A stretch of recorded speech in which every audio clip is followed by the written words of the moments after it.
আগামী ৪ঠা মে যখন ইভিএম বাক্স খুলবে তখন রাজ্যের বাকি ২৯৩টা কেন্দ্রে কি ফলাফল হবে সেটা এখনই আমি জোর দিয়ে বলার মতো জায়গায় নেই, কিন্তু একটি কেন্দ্র মেমারি বিধানসভা ২৬৫ নম্বর বিধানসভা, সেই ক্ষেত্রে আমি অত্যন্ত জোর দিয়ে বলতে পারি এই কেন্দ্রে পদ্ম ফুটছে ফুটছে ফুটছে, মানবগুহ মেমারি থেকে জিতছে জিতছে জিতছে। কেন এত জোর দিয়ে এই কথাগুলো বলতে পারছি? আপনারা জানেন সেখানে ভারতীয় জনতা পার্টির তরফ থেকে আমার প্রাণের বন্ধু, আমার প্রিয় বন্ধু মানব গুহকে টিকিট দেওয়া হয়েছে বিধানসভা নির্বাচনে। এবং গত 15টা দিন আমি ওই মেমারি কেন্দ্রে একদম মাটি কামড়ে পড়ে থেকেছি। মেমারির একটা গ্রাম পঞ্চায়েতও বাকি নেই, একটা গ্রামও বাকি নেই যেখানে আমি নিজে যাইনি। সেখানকার মানুষের সঙ্গে তাদের ক্ষোভ দুঃখ বঞ্চনা সমস্ত নিয়ে আলোচনা করিনি, এমন একটা জায়গাও বাকি নেই। সেই ওইদিকে দেবীপুর থেকে শুরু করে গন্তার, সাতগাছিয়া, এদিকে আমোদপুর, এদিকে নিমো, দলুইবাজার, কোনো এলাকা আমি ছাড়িনি। প্রত্যেকটা গ্রামে আমি গেছি এবং সমস্ত রকমের মানুষের সঙ্গে কথা বলার চেষ্টা করেছি। এবং সেই জায়গা থেকে যে ছবিটা উঠে এসেছে সেটাই হচ্ছে মানবগুহর জয়ের শিলমোহর মেমারিতে পড়ে গেছে। এখনই সেটা অত্যন্ত জোর গলায় পাওয়া যায়। এবং এটা আমি আবেগে ভেসে বলছি না, আমার বন্ধু দাঁড়িয়েছে বলে বলছি না। আমি যেহেতু ওখানে ছিলাম, আমি 1 2 3 4 করে পরপর পয়েন্টগুলো আপনাদের সামনে সাজিয়ে রাখবো।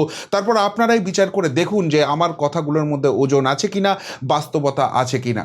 দেখুন, এখন আমি বলছি বটে মানবগুহ জিতবে, কিন্তু এই যে পদ্ম প্রতীক, এই পদ্মবন, সেখানে কি কাঁটা ছিল না? প্রচুর কাঁটা ছিল, প্রচুর কাঁটা ছিল, কিন্তু প্রার্থীর নাম মানবগুহ, প্রতীকের নাম পদ্ম, সুতরাং সেই কাঁটাগুলো এক এক করে সরে গেছে।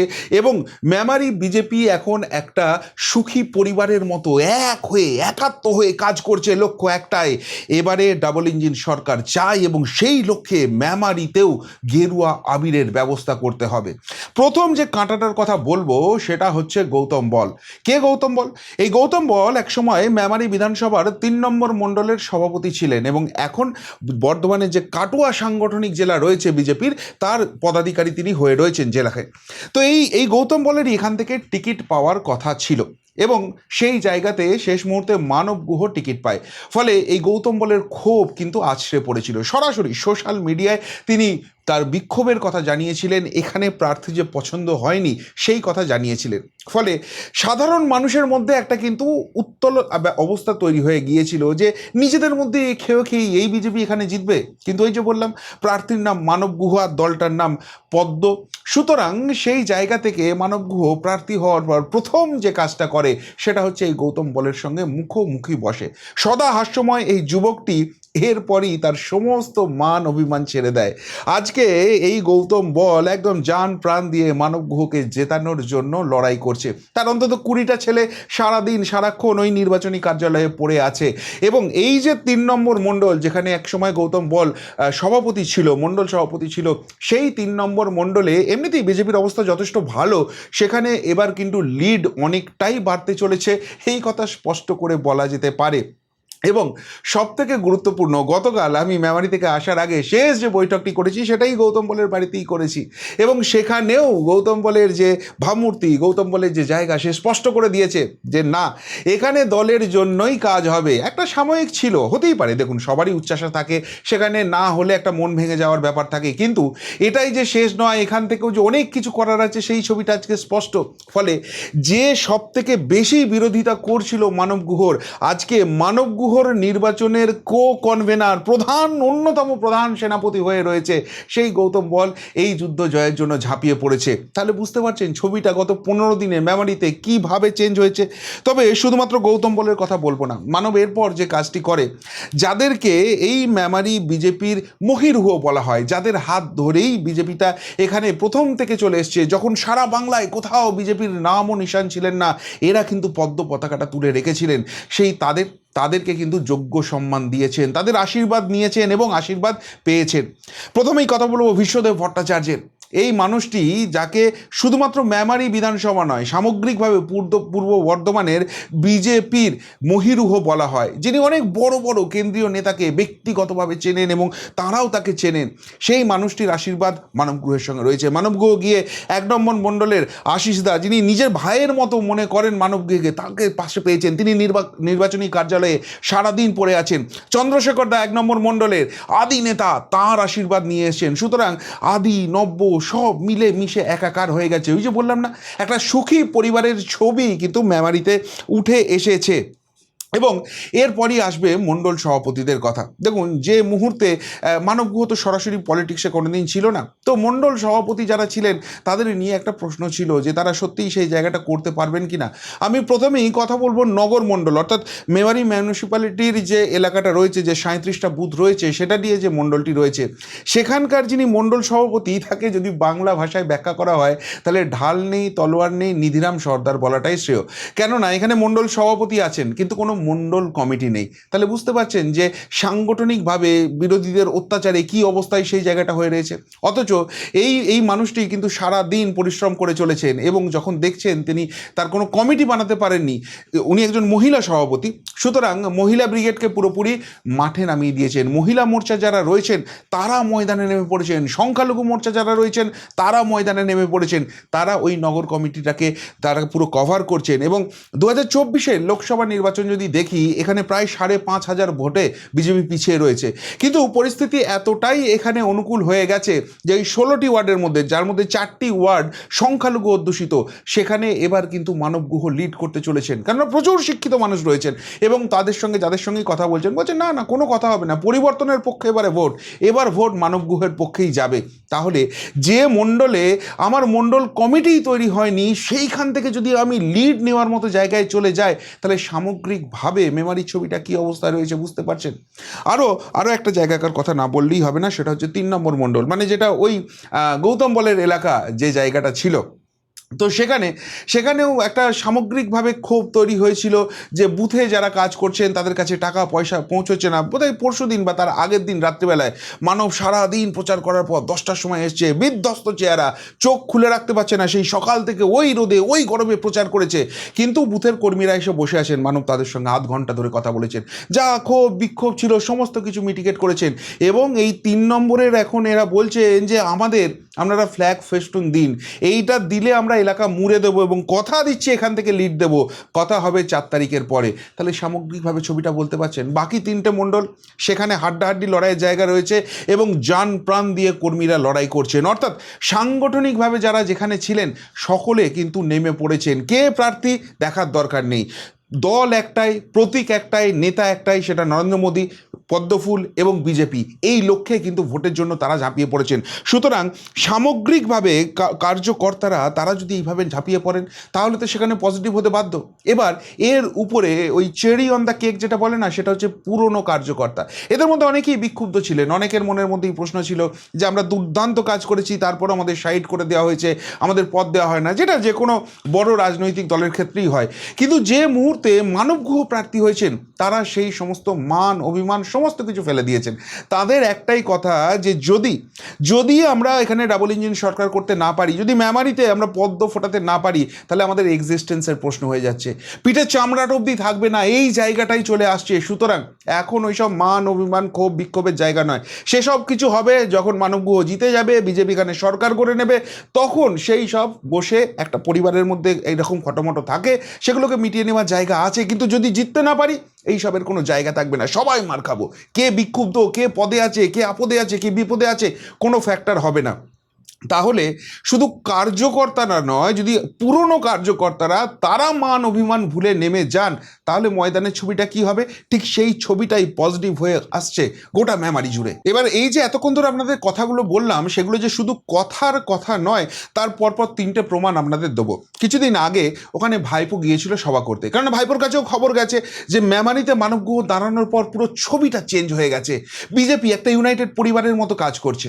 আর তাই ভাইপো সেখানে গিয়ে ভিড় দেখাতে গিয়েছিল, আমরাও দেখলাম সে প্রায় 10-12 হাজারের মতো ভিড় হয়েছে। বললাম বাহ, এত লোক এখনও এদেরকে সাপোর্ট করে মেমারিতে।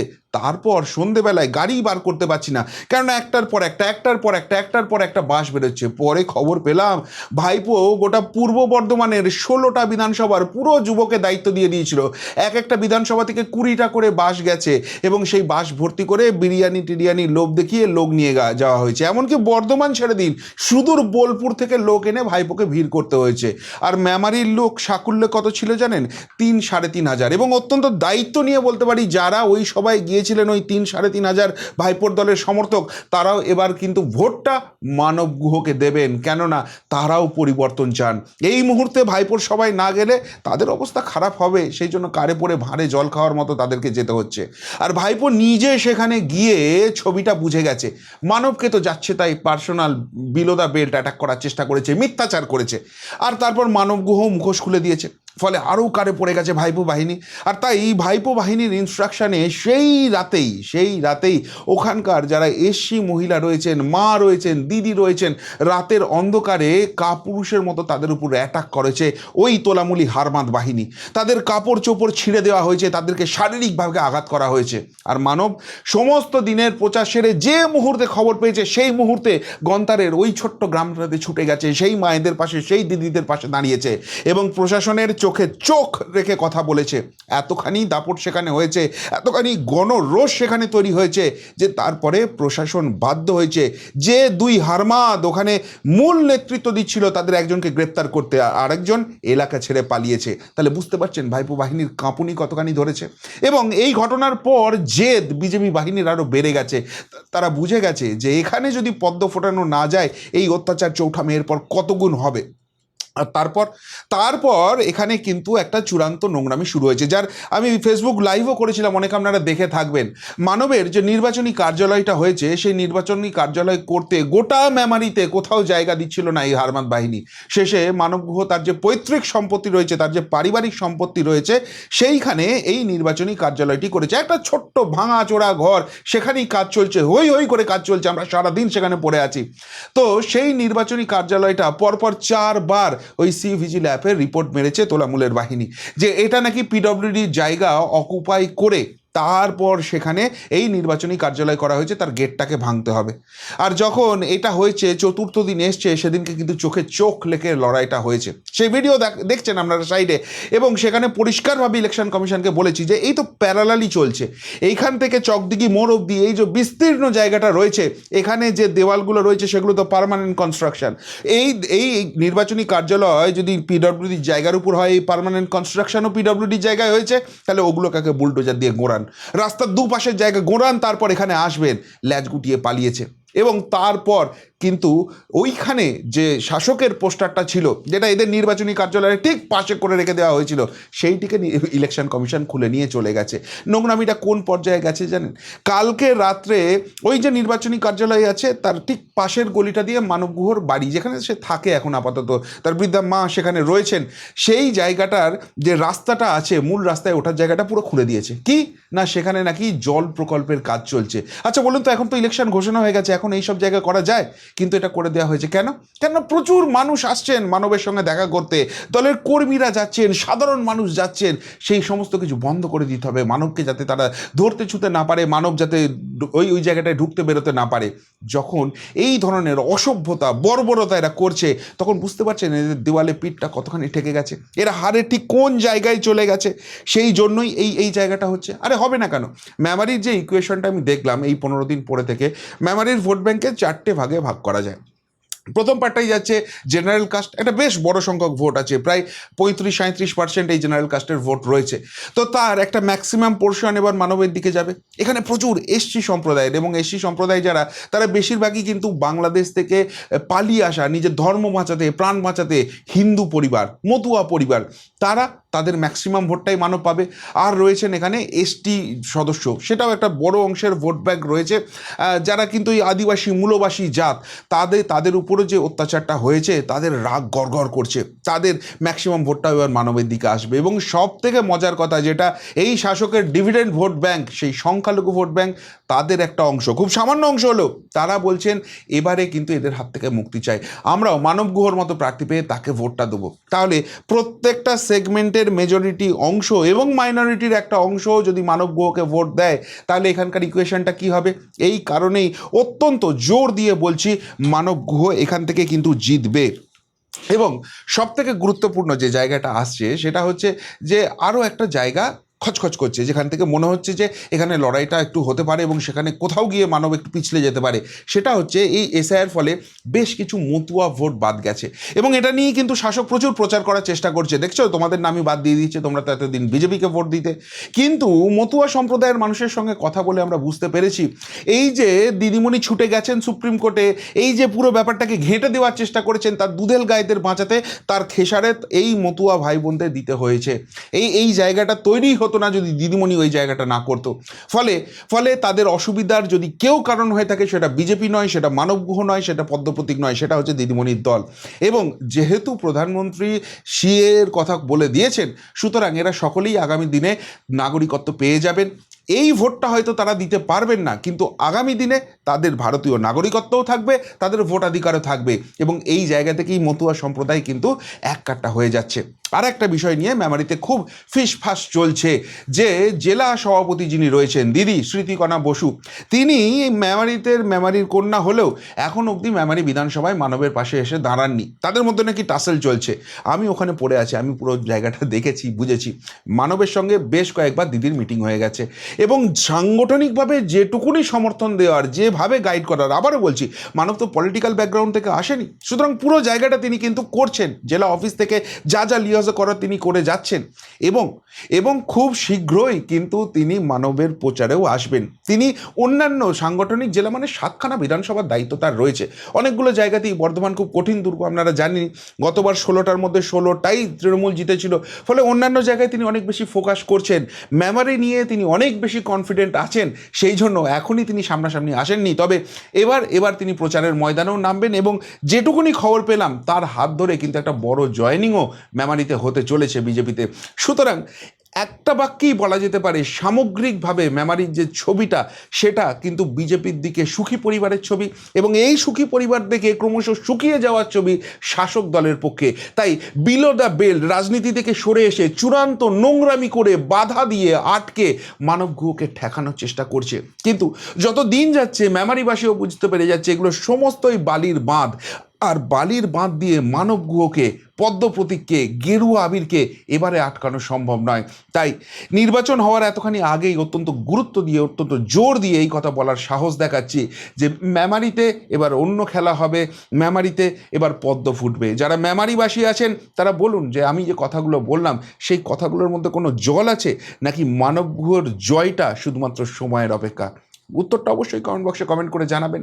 এখনকার মতো এখানেই শেষ করলাম, ফেরত আসছি নতুন প্রতিবেদন নিয়ে খুব তাড়াতাড়ি। ভালো থাকবেন, সাথে থাকবেন, পাশে থাকবেন। নমস্কার।